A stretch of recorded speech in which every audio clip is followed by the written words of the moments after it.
Yeah. So it's like we don't accredit it to G Unit, who literally, Kind of put a curve on it, put a swing on it. Yeah. but they brought it into the forefront and they made it ours, where it was kind of like societal. It solidified that that was our thing, and it wasn't just.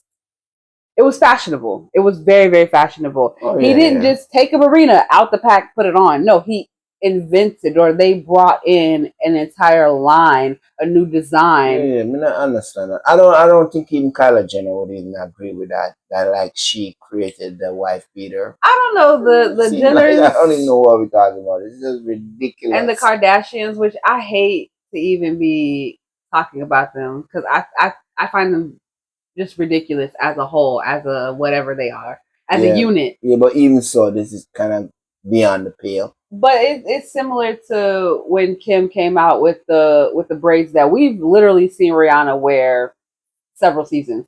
Other black women, I'm just saying Rihanna for this particular kind of you know example. But we've literally seen this hairstyle in the black community, but it was attributed to her. Box braids, different stuff. So the Jenners and the Kardashians are famous for taking black culture features included lips, behinds, curves, and making it fashionable, right?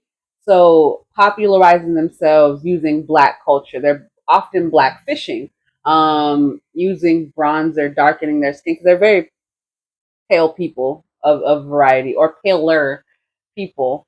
Um, I don't think they're from anywhere besides the Caucasus Mountains, lineage wise.